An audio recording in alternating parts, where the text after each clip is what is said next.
Bueno, buenos días a todos y a los que van a verlo allá en la grabación también.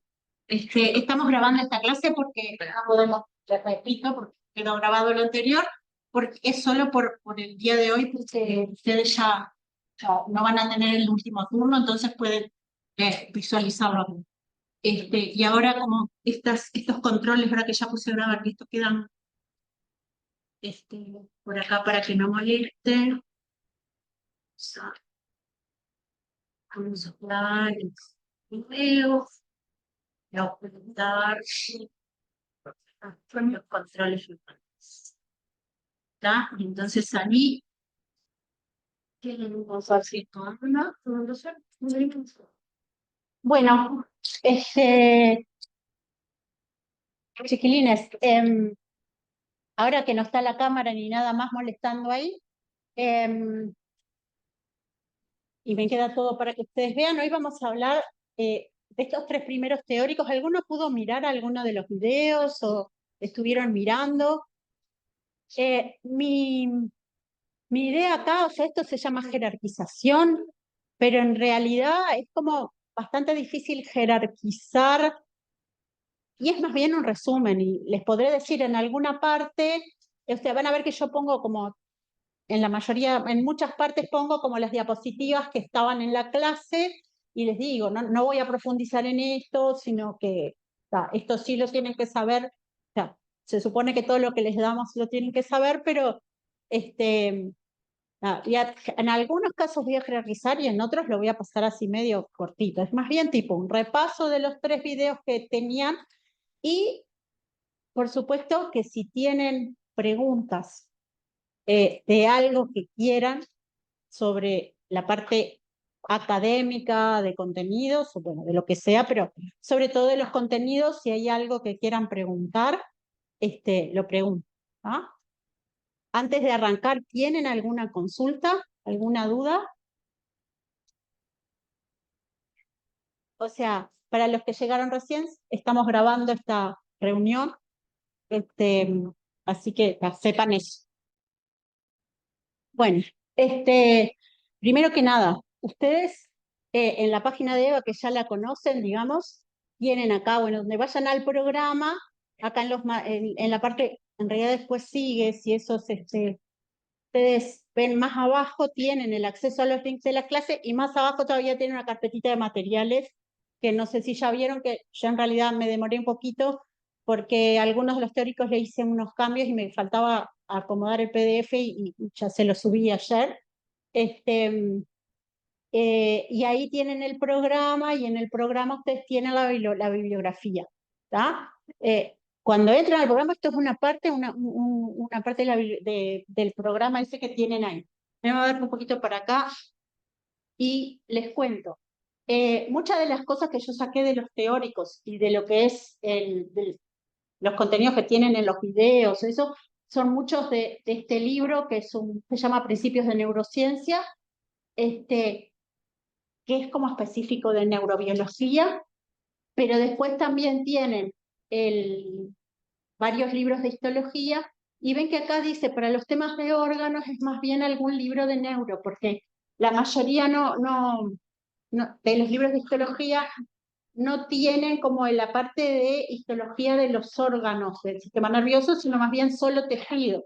Que para los otros sistemas, los libros de histología sí tienen, por ejemplo, si quieren estudiar el riñón, van a tener el tema riñón, pero no están los temas de médula espinal, salvo en perdón, el mouse es difícil acá, el SOBOTA, ¿sí? En este sí tiene como una breve descripción de los órganos del sistema nervioso central, por lo menos. ¿Tá? Todo lo que es tejido nervioso, tanto central como periférico, lo tienen en cualquier libro de histología, pero recuerden que la parte de los órganos tiene que ser alguno que tenga más de uno. ¿Qué opina del ROS? ¿Eh? ¿Qué opina del ROS? Está bien, el ROS está bien. El tema es que no vas a tener médula espinal, es eso, más que nada. O sea, cualquier neurofisiología está bien, pero no, sepan que ahí no van a encontrar la parte de los órganos, ¿ah? Que ese es un tema que en neuro nos pasa siempre, ¿ah? Para todo lo demás, que lo que venga, el ROS o cualquier libro de histología está bien. ¿Tá? Para el tejido nervioso también. Lo que pasa es que el otro no les puedo decir nada porque no está. ¿Tá? Bien, entonces, eso por un lado antes de arrancar. Después, recomendarles que en la parte de biología celular y tisular, cuando nos estuvimos en alguna clase, también les hemos recomendado el microscopio virtual, que ahí tienen una captura de pantalla de la página, y ahí, si ustedes buscan, si tienen ganas de mirar, ustedes busquen ahí, ven que dice explorar, ¿cómo es? Colecciones, o bueno, ahí no leo bien desde acá, pero ustedes ahí, si van a la parte de tejido nervioso, van a encontrarse con que pueden acá, pueden ir con links, o van más abajo y van, y eso van a ir, digamos, si siguen más para abajo, van a tener muchas más cantidades preparadas. ¿Ah? Pero ahí tienen la dirección. Y si no, pongan Facultad de Medicina, busquen que sea la de medicina. Ahí tienen la dirección igual y lo tienen en el PDF que ahí, de ahí pueden ir directo al link. ¿Ah? Bien, ahora sí, arranquemos. Primero, una de las cosas que les decimos en las primeras clases es que es esa cuestión de que las células del sistema nervioso tienen formas como mucho más complejas que las de otros tejidos. Son células que tienen como muchas prolongaciones, esas prolongaciones tienen distintas formas, distinta longitud, distinto grosor, se pueden ramificar o no, es como está intrincado. Acá hay sillas, vení, sentate. Avisa que estamos grabando en la clase. Pasa por acá mejor, que sí. Allá hay muchos cables. Disculpen los que van a tener en la grabación interrupciones, pero bueno, es una clase grabada en vivo. Bueno, y les estaba diciendo que todas estas características de que es muy complejo y además las células, estas prolongaciones, no están que terminan las prolongaciones y empiezan las otras, sino que están intrincadas, entreveradas, digamos, y dejan poco espacio intercelular. Entonces, nosotros cuando lo miramos con técnicas como la hematoxilina eosina o como esta técnica, que es una de las técnicas que clasificamos como histomorfológicas, ahora vamos a un poco a ver, a repasar esa parte. En sí, digamos, vamos a ver que acá hay un cuerpo de una célula, uno mira que esto es una célula, ¿no? Tiene el núcleo con su nucleolo, tiene un citoplasma. Acá parece haber un espacio, que parece no haber nada, y acá hay otras células más chiquitas, ¿sí? Cuando uno mira con microscopía electrónica un sector como ese, ve algo como esto, que es parte del citoplasma de esa célula, ¿no? Con microscopía electrónica podemos tener mayor resolución, ver los organelos que están allí, cómo se distribuye. Ahí el pedacito de micrografía electrónica no lo abarca, pero cómo es la cromatina, igual eso, con microscopía óptica en estas células que tienen núcleos grandes, en general pasa que es relativamente fácil de ver.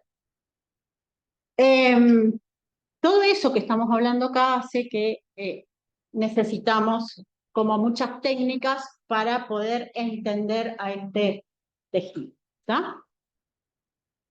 Y ahí vamos a tener que sumar técnicas para visualizar por microscopía óptica, que ahora vamos a ir un poquito más en detalle, además de la microscopía electrónica, que para algunas cosas es imprescindible, y después, o sea, sumadas a estas técnicas, todas estas otras son para visualizar con microscopía óptica, pero además de técnicas como de rutina, como hematoxilina y eosina, u otras técnicas que vamos a ver ahora, recuerden que también nos podemos valer de técnicas de inmunodetección de moléculas específicas, ¿sí? O técnicas en el caso de sistema nervioso se usa bastante, inyectar un colorante, puede ser fluorescente como ahí, pero puede ser otro colorante que sea visible con luz transmitida común blanca, si es un colorante que se ve, se puede utilizar también. Entonces, si uno inyecta la célula, el colorante se distribuye por todo el citoplasma de la célula y me permite ver bien, como ven ahí, que tiene una forma bastante compleja. ¿Tá? Y después, bueno, como siempre, la detección de actividad enzimática o técnicas que son histoquímicas van a también ayudarnos con todo esto. ¿Tá? Seguimos. Dentro de las técnicas para la parte de microscopía de luz, además de las específicas, esas que les dije antes, tenemos las técnicas comunes, que en este caso las vamos a como clasificar en lo que son las histoarquitecturales, citoarquitecturales, que ahora les voy a decir por qué, y después técnicas que me marcan la mielina, y ahí lo que nos va a permitir es ver dónde se distribuye la mielina. Ven que arquitecturales, piénsenlo como que nos demuestra la arquitectura de cómo es ese tejido. Citomorfológicas, que son aquellas que nos permiten visualizar la forma de las células, esa forma compleja que con una técnica común como el macrocilina y eosina no lo vamos a poder visualizar en su totalidad. Y aquellas técnicas que nos marcan neurofibrillas, ¿no? Que son, en general abarcan como bases de componentes del citoesqueleto, fundamentalmente los neurofilamentos. ¿Ah? Entonces, esta en particular, ya se los marqué ahí, pero esa es una técnica mieloarquitectural. Acá lo que está teñido en color oscuro, en realidad ahí se ve como negro, es color como un azul muy intenso, que casi negro. Puede ser, la verdad que no me acuerdo qué era, pero puede ser una hematoxilina de Weigert, una técnica de Will, pero que lo importante acá es que lo que me marca es la mielina. Entonces, lo que parece teñido con la técnica es oscuro, es donde hay mielina. ¿Eso es un corte de qué? ¿Corte de qué? De cerebro.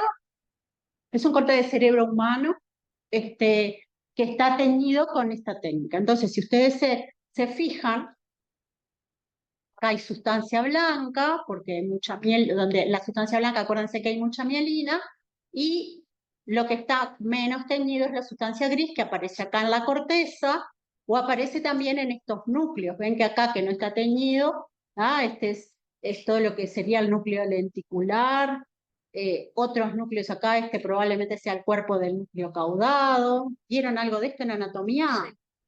¿Ah? O sea, esto que ven acá entonces es sustancia gris, los núcleos grises centrales. ¿Ah? En esta parte, o sea, esto es un corte como más frontal, si vamos un poco más atrás les aparecería el tálamo, por ejemplo. Eso un poco, pero para mostrar la técnica es lo que los ventrículos, obviamente, ahí. Y acá algo que se ve un poquitito, esos pedacitos así, eso corresponde a los plexos coroideos, que son algo que es importante en la parte de las barreras. Después, en este caso, es una metoxilina de eosina que abarca en estas técnicas. ¿Ah? Esa es una técnica histoarquitectural. O sea, tiene que ver con que uno mira con bajo aumento, con el aumento topográfico, y uno ve cómo se distribuye, cómo es la arquitectura de ese tejido. Va a haber zonas más teñidas, que en este caso se usan colorantes básicos, en el caso de la hematoxilina de eosina es de hematoxilina, y donde están más agrupados, se va a ver de distinto color, o en el caso donde haya zonas donde hay mielina va a aparecer más pálido.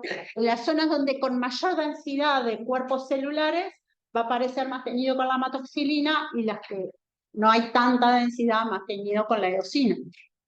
Y a su vez, cuando miramos a mayor aumento, como ven acá, esto es un mayor aumento de alguna región de estas, vemos cuerpos celulares y podemos distinguir el núcleo, el citoplasma, cómo es la característica de ese citoplasma, que es bien teñido con la hematoxilina, como que tiene esos grumos que le llamamos grumos de Nissel, y que corresponden a cúmulos de ribosomas y retículo endoplásmico rugoso que dan esa coloración al citoplasma. Este es otro ejemplo de histocitoarquitectural, que es la técnica de Nissel. ¿Qué es esto, saben?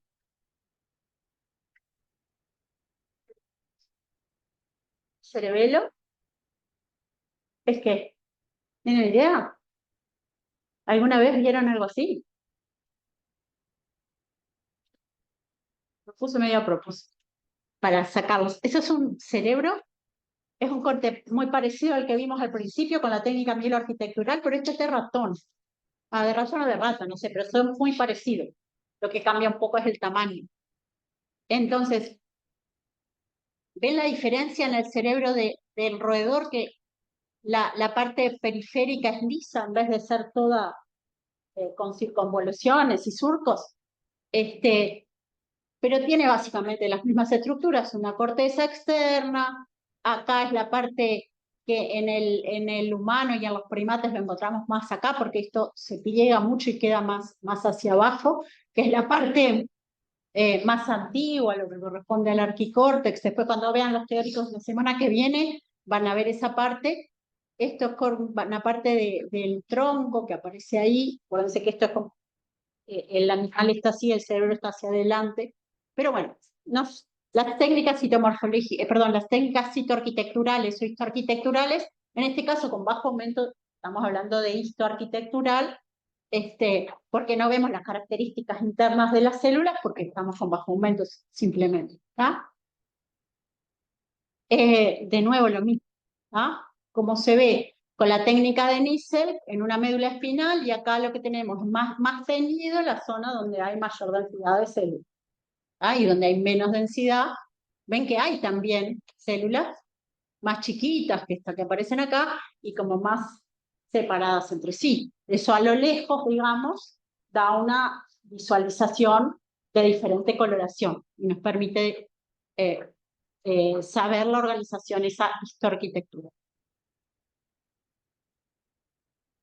Este es el otro tipo de técnicas, perdón, citomorfológicas o neurofibrilares, citomorfológica, y a propósito les puse esta imagen. ¿A qué corresponde esto que aparece acá? Un astrocito. Esta es una técnica, una impregnación argéntica que describió Golgi, y que uno mira así y ve todo eso como peludo, digamos, y eso porque tiene una gran cantidad de prolongaciones que se ramifican en prolongaciones de cada vez más finitas, y que en realidad el cuerpo celular está ahí abajo de toda esa masa oscura que queda muy impregnada porque está lleno de prolongaciones. Y esto que aparece acá, que queda una parte medio fuera de foco, corresponde a una neurona. Las neuronas tienen el cuerpo y tienen muchas prolongaciones, pero si uno compara con los astrocitos, ¿no? Son muchas menos. Y además son como gruesas, y después cuando se van ramificando en prolongaciones cada vez más delgadas, y eso es una característica de lo que son las dendritas de las neuronas.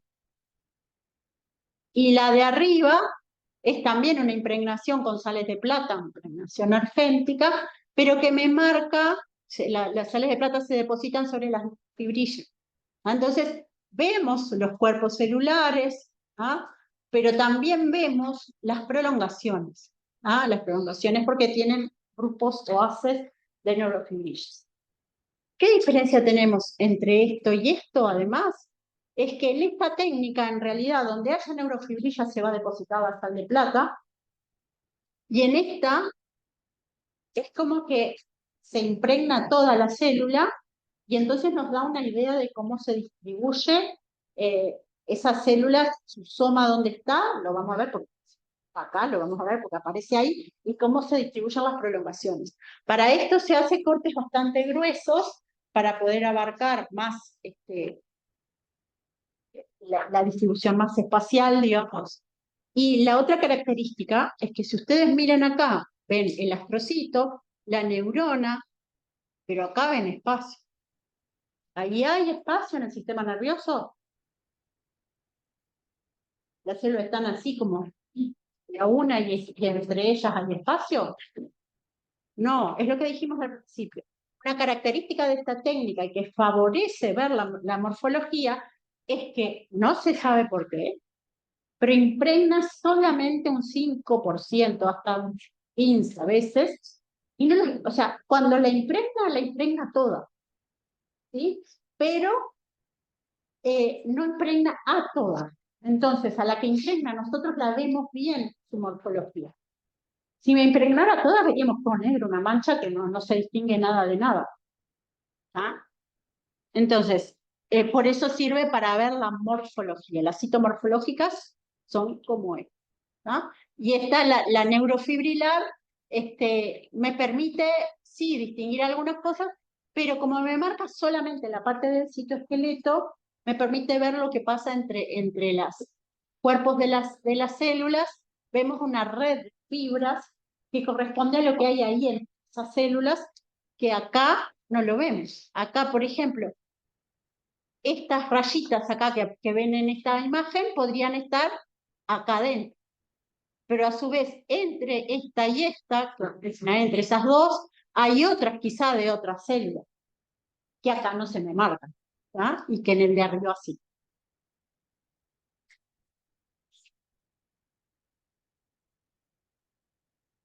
Bien, dentro de las neurofibrilares, que acá las dejé ahí, o dentro de una citomorfológica también puede pasar, podemos tener otras, ¿tá? Neurofibrilares que me marcan el citoesqueleto. ¿Ah? Entonces, acá, esta es una técnica es preparado de cerebelo, ¿tá? Con esta misma técnica. Esto creo que es un sector de médula espinal, la de arriba, la que habíamos visto antes, ¿tá? Pero esta es con la misma técnica, nos marca muy bien. Acá hay fibras como muy finitas y se distinguen poco, y eso como redondelitos amarillitos son cuerpos de neuronas muy pequeñitas, pero acá, en esta parte, ven que hay como más un entramado neurofibrilar, o sea, que nos da bastante información. Nos dice, acá hay mucho más fibras que acá, y a su vez nos muestra estas fibras que rodean a estas células grandes, ¿tá? Que después van a ver que son los axones de determinados tipos de células dentro de la corteza del cerebelo, ¿tá? Y que lo vemos con la misma técnica que acá, pero si hacemos una inmunodetección de neurofilamentos, vamos a ver algo como esto. Ven que es bien parecido. ¿Tá? Acá se reveló el anticuerpo contra los neurofilamentos con peroxidasa de rábano, digamos, o sea, con técnica de inmunohistoquímica, y en este caso con anticuerpos ligados a un fluorocromo, con fluorescencia. ¿Ah? Pero ven, el mismo tipo de técnica, o sea, hay cosas, lo vamos a clasificar a las técnicas según un criterio, ¿ah? Según lo que nos dice. Es un poco eso. Las podemos combinar. ¿Ah? Acá, en este caso, a esa misma de neurofilamentos, que era el verde, ¿tá? No me acuerdo qué detectaban acá, lo puse ahí, pero en rojo está marcado otra cosa. ¿Ah? Y se podría poner otro tercer colorante, y dependiendo del instrumento o del microscopio que tengamos, qué tipo de radiación nos permiten visualizar, podemos. Hay una limitante del tipo de fluorocromo y varias cosas de los filtros, pero se puede hacer. Bien, eso era sobre las técnicas, que seguimos con ellas, y esta siempre va a ser bien importante, la microscopía electrónica, porque nos va a mostrar en ese espacio que queda entre los cuerpos celulares cómo no es que no haya nada, sino que vemos todas esas prolongaciones que las vimos con la técnica neurofibrilar o con la técnica citomorfológica. Si uno mira microscopía electrónica de ese nivel, vamos a ver, estos son cortes transversales de prolongaciones de las células, estas más grandes, otras más pequeñitas. Miren acá, mucho más chiquititas ahí, ¿sí? Que corresponde en este caso a un sector de la sustancia gris, que se llama neuropilo, después lo vamos a ver. Y ahora, ya quería hacer bastante hincapié en las técnicas, para que ustedes sepan para qué les decimos todo eso. Y bueno, acá, enumeración de los tipos celulares. ¿Ah? ¿Cuáles son? Neuronas, células gliales. Dentro de las células gliales, recordar que tienen funciones muy, muy importantes. O sea, uno piensa en las neuronas, son las células más importantes, Bueno, sí, pero si las células gliales no están, las cosas no funcionan. Así que recordar eso. Em, Recordar la subdivisión del sistema nervioso central y periférico, que creo que tengo una diapositiva ahí después, pero, o no, no sé. O sea, eso es como relativamente fácil, es aprenderse determinadas cosas. Y sepan que dentro de las células gliales vamos a tener distintos tipos según sea el sistema nervioso central o periférico, y les pongo algunas características de ellos. ¿Ah? Esto, véanlo. Esas diapositivas, bueno, las van a tener ahora porque les voy a subir esta presentación, pero las tienen también en el teórico, pedacitos o las diapositivas enteras de lo que. ¿Ah? Recuerden lo de las técnicas. Con hematoxina eosina, con MISEL, yo voy a poder ver cómo es el citoplasma de la neurona. ¿Ah? Y eso lo puedo combinar con microscopía electrónica y darme cuenta de eso que decíamos antes. Por ejemplo, que los grumos de Missel corresponden a retículo endoplásmico rugoso y ribosomas en acúmulo. ¿Ah? Y que acá se nota bien los grumitos en el citoplasma, ¿no? Eso que decía antes, que es muy activo, digamos, es una célula muy activa y por eso tiene tanta cantidad de organelos en ese citoplasma. Y después, importante, dentro de los tipos de prolongaciones, las características que nos permiten reconocer el axón, que es una estructura única, ¿sí? Cómo es su forma, cómo se distribuye, recordar las partes que tiene el axón, el segmento inicial, cuál es la función, la parte de conducción, que puede estar o no mielinizada, dependiendo del tipo de neurona, y que van a tener después una ramificación terminal, pueden tener colaterales, y la importancia del terminal es que va a formar parte de la transmisión de la información que genera esa neurona, ya sea hacia otra neurona o hacia un órgano efector, ¿no? De las dendritas importa que sepan reconocer cómo que se ramifica y deforma el soma en general, que se angosta, que se va reduciendo su diámetro a medida que se aleja, que se ramifica cerca del soma en general, que puede tener espinas, todo eso. Y algo bien importante es esto, ¿no? O sea, la función de la dendrita, como dice ahí, es la mayor superficie que tiene la neurona de recibir información. ¿Ah? Entonces, no solo la dendrita, su forma y todo eso, sino la cantidad que tenga y dónde se distribuyen esas dendritas. Lo que llamamos el árbol dendrítico, cómo se distribuye. Porque como es el sitio donde recibe información, donde estén esas dendritas, es el lugar donde va a estar la información que recibe. ¿Ah? Entonces está bien, todo en contexto. ¿Dónde está el soma? En determinada región de la médula espinal. ¿De dónde recibe? Bueno, médula espinal como ejemplo, si se distribuye en forma de estrella, recibe información de todos lados. Si se distribuye para un lado y para otro nomás, va a recibir de esos lugares y nada más. Eso es importante tenerlo en cuenta, sobre todo cuando empecen a ver la parte de órganos, ¿no? Dentro después de lo que es la clasificación de las neuronas, de vuelta, tenemos que tener un criterio de clasificación. Una puede ser morfológica, que ahí podemos tener en cuanto al número de prolongaciones, ¿tá? Porque es parte de la morfología, si tiene prolongaciones o no, el tamaño podría ser, si queremos, ¿no? O sea, pero en principio la clasificación como más eh, clásica es por el número de prolongaciones, aquello que podría ser unipolar, bipolar, todo eso.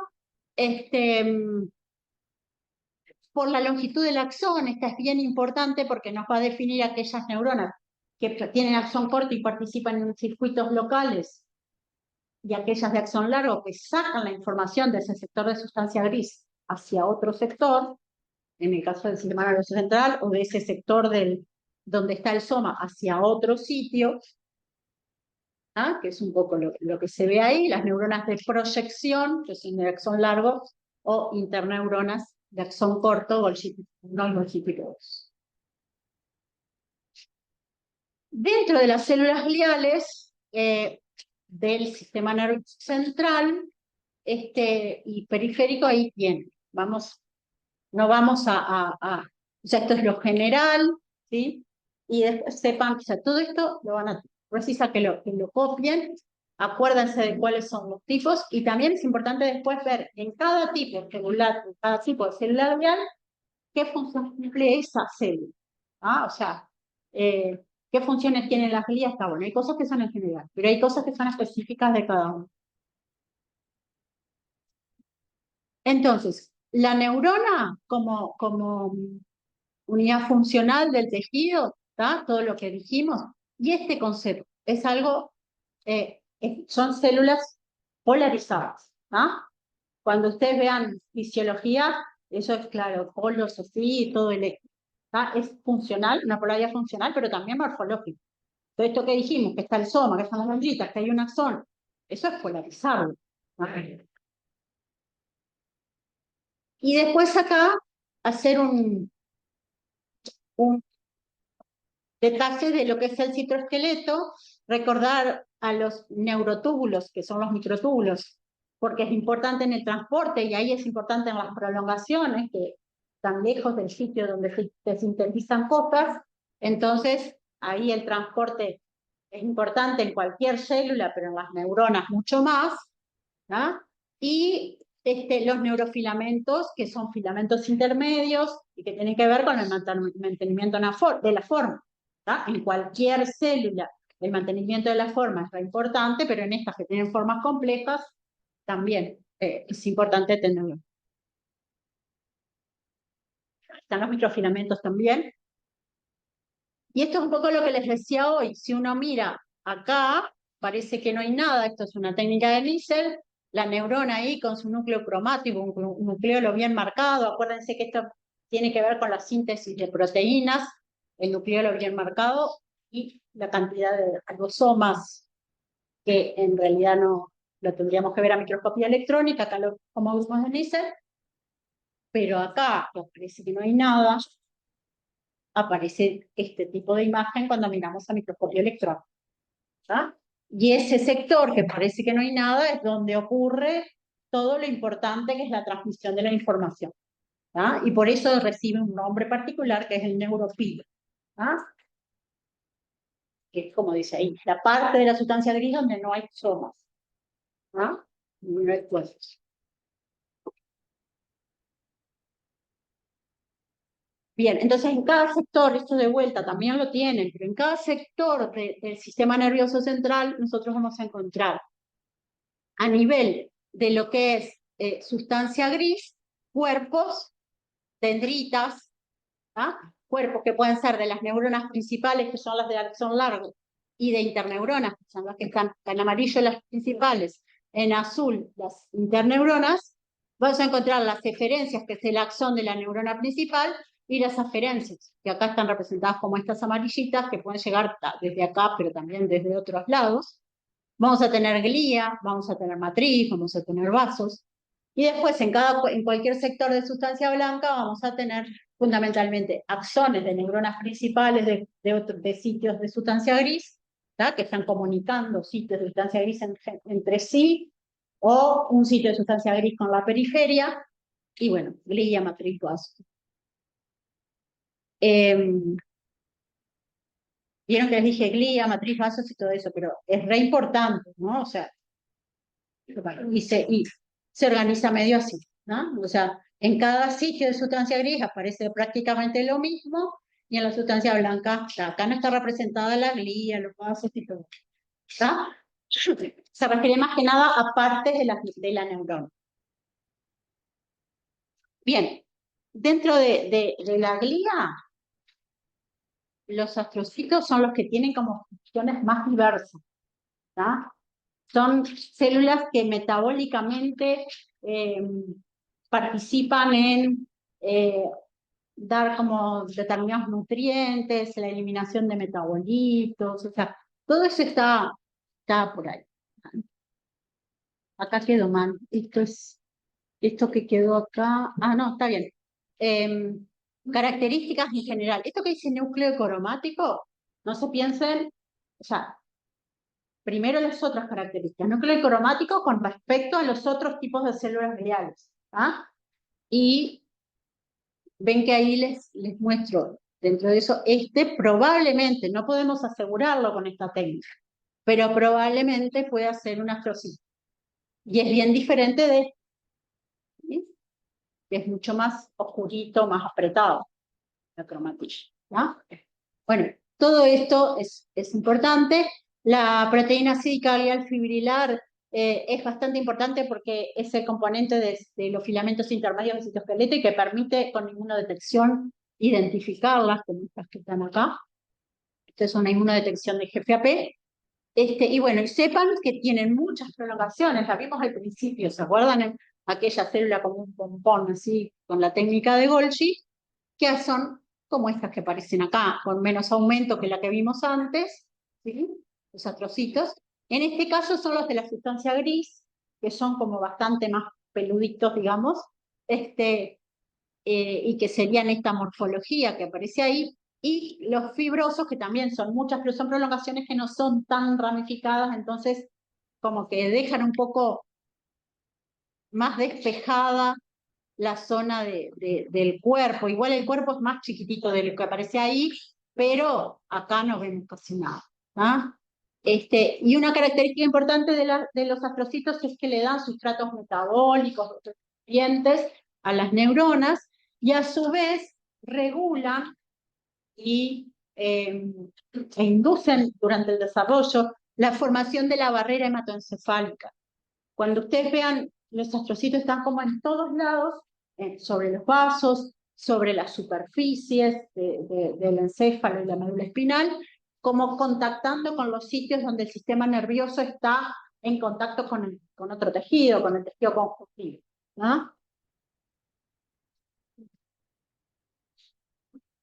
Un poco acá lo que les decía antes, ¿no? Los astrocitos que están en contacto con otras células. También lo otro que está es en contacto con la sinapsis, o sea, cuando hay una sinapsis, que es un terminal de un axón con una espina o con cualquier parte de otra neurona, los astrocitos con sus prolongaciones envuelven esos sectores para evitar la fuga de iones, recaptar neurotransmisores, varias cosas a nivel de la sinapsis. Otras de sus prolongaciones contactan con los vasos, otras con las superficies, como les decía. Y ahí tienen enumerado parte de lo que decíamos. Y esto que ven acá, ven en este dibujo, este astrocito contiene muchas de sus prolongaciones en contacto con el vaso, y acá ven que hay espacios, pero esos espacios en realidad están cubiertos por las prolongaciones de otros, o sea que toda la superficie de los vasos va a estar como una al lado de otra prolongaciones de astrocitos que se llaman pies terminales. Y ahí en ese contacto, junto con lo que son las uniones ocluyentes entre las células del endotelio de los vasos sanguíneos, van a formar una barrera de permeabilidad que se llama barrera hematoencefálica. Ahora después. ¿Qué es esto? Tienen que ver, ustedes tienen el teórico. Yo acá no tenía el PDF original, pero les hice un PDF a partir del video, y bueno, se lo subí también a la... Esto es básicamente lo que ustedes vieron. Y acá recalcar otra barrera que es importante, que es la barrera entre la sangre y el líquido cefalorraquídeo, porque en la zona de los plexos coroideos, sobre todo, vamos a tener vasos sanguíneos que en lugar de tener uniones ocluyentes como la barrera hematoencefálica, es esa barrera del endotelio de pared del vaso sanguíneo es como más, no es tan impermeable, pero sí aparece una barrera de permeabilidad a nivel de las células. Acá hay una célula de los plexos coroideos, ¿sí?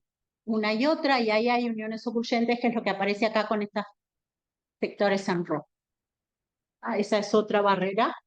Y la otra importante es que a nivel del sistema nervioso periférico, en la zona, ¿se acuerdan de los tejidos que rodean a los distintos sectores en un nervio, los sectores del tejido conjuntivo, aquello de endoneuro, perineuro y epineuro? lo que dice ahí, ¿no? A nivel del perineuro, los fibroblastos forman una capa de células y tienen uniones ocluyentes entre ellos. ¿Ah? Entonces, hay ahí como una barrera también importante. Después, no me voy a tener mucho acá, o sea, las células ependimarias, la microglía, ¿sí? Recuerden, microglía fundamentalmente inmune, fagocitosis, presentación de antígenos, todo lo que tiene que ver con el sistema inmune. Las células ependimarias formando revestimientos, como aparece ahí, todo lo que es, decíamos antes, de las barreras.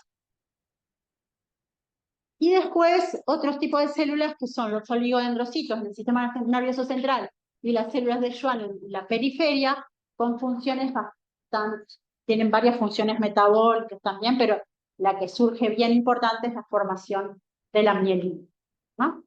Recordar que la mielina es la membrana plasmática de estas células, o sea, no es algo secretado que está ahí, algo extracelular. Es la membrana plasmática de estas células formadoras de mielina enrolladas alrededor de la fibra nerviosa. ¿Ah? O sea que esa composición lipídica que tiene aislante depende de los componentes de la membrana plasmática de estas células, que es de las membranas plasmáticas que tiene, o sea, las membranas celulares en sí. Por ejemplo, si uno mira la membrana interna de una mitocondria, o sea, ¿se acuerdan de la unidad de membrana, no? Que son todas lo mismo, una bicapa lipídica con proteínas que atraviesan o que... ¿no? Esa composición básica es similar. Ahora, el tipo de lípidos y el tipo y cantidad de proteínas que aparezcan en esa membrana varía. ¿Ah? Por ejemplo, si vamos a la membrana interna de la mitocondria, ahí hay un montón de proteínas. Casi el 50% del peso seco es proteína. En el caso de la membrana plasmática de las células que forman mielina, es de las membranas que más proporción de lípidos tienen. ¿Ah? Y eso es porque necesita esa función de aislante. ¿Ah? Los lípidos son hidrófobos, o sea, que me va a aislar de lo que son las corrientes iónicas que necesitan el agua para poder. ¿Y para qué necesitamos aislar? ¿Se acuerdan? Para que mejore la velocidad de conducción. ¿No? Esto un poco lo que es la mielina, ¿ah? Las características, todo esto lo tiene en el teórico. Es importante, pero no me voy a detener mucho. Y cómo se forma todo esto, la estructura. ¿Ah? Acá también tienen esta tablita en el teórico y acá la van a tener de las características. Es re importante, pero no me voy a detener porque me parece que no es algo que sea difícil, lo pueden saber. Algunas cosas las quiero jerarquizar, pero un poco lo que les decía, la capacidad que tienen las fibras nerviosas de poder conducir con mayor velocidad es hacer que esa conducción sea saltatoria entre sectores de mielina. No me sirve tampoco con las grandes distancias que recorre la corriente, grandes para lo que es el organismo, para lo que es un sistema vivo, las grandes distancias que tiene que recorrer, no me serviría tampoco que sea todo mielina continuo, sino que esa señal que se va conduciendo tiene que respirar para poder mantenerse. Entonces eso es lo que es la conducción saltatoria. Y cuando ustedes vean fisiología, van a ver que en una fibra, lo mismo que pasa en un cable que conduce corriente, los que son más gruesos conducen más rápido, ¿sí?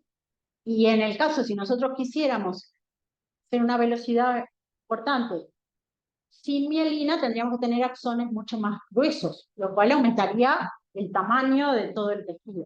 ¿Ah? Entonces, la mielina es una forma de mejorar, de hacer más, fue el término, pero de hacer más efectiva, más eficiente, que es más eficiente la conducción, sin aumentar mucho el tamaño de las estructuras. ¿Ah? Y cuando se altera la mielina, o sea, ahí viene una enfermedad, o sea, si tiene una enfermedad, ya sea neurodegenerativa, autoinmune, cualquier enfermedad que destruya la mielina, me va a generar Primero, imagínense que si se destruye el axón se va a desconectar del soma y vamos a poder seguir conduciendo, pero en el caso de que se regenere, por ejemplo, si se rompieron se murieron las células que forman mielina, esos axones, esos segmentos de mielina van a ser muchas veces cuando se reparan más cortitos, o sea, cuanto más largo el internodo de mielina va a ser mayor capacidad, mayor velocidad. Entonces, se tiene que regenerar cada tanto, si uno los hace más cortitos, demora más porque se tiene que regenerar más veces. Pero todo esto es importante, digamos, con lo que tiene que ver de la mielina. Después hay una parte de lesión que es como bastante obvia. La lesión puede ocurrir por varios mecanismos. Y creo que está más adelante. Pero todo esto igual lo tienen, esperen que voy para atrás un poquito. Todo esto lo tienen igual. O sea, lo importante acá, que lo dice ahí, si uno daña todo el soma de la neurona, obviamente la neurona se va a morir porque el soma es el centro trófico, ¿no? Pero dependiendo del lugar donde se lesione, puede haber recuperación o no, lo que sería la regeneración. Y esto es un poco, estamos medio ya acá, no me hagan ruido así, terminamos la clase bien. Igual, ponerles esta idea de qué es lo que pasa cuando se lesiona. Eso también lo tienen en el teórico y tienen como mucha cosa escrita, porque es algo que yo decidí en particular, a pesar de que no me gusta mucho la parte escrita, sino más bien hablar y poner imágenes, la idea es que ustedes tuvieran después de dónde leer, que esta parte está de acá, esta parte. Sí.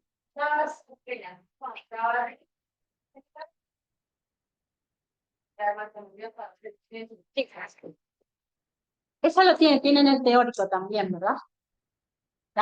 Entonces, toda esta parte la tienen ahí escrita, repasen el teórico. Es importante porque te ayuda a entender por qué es importante lo que es sano.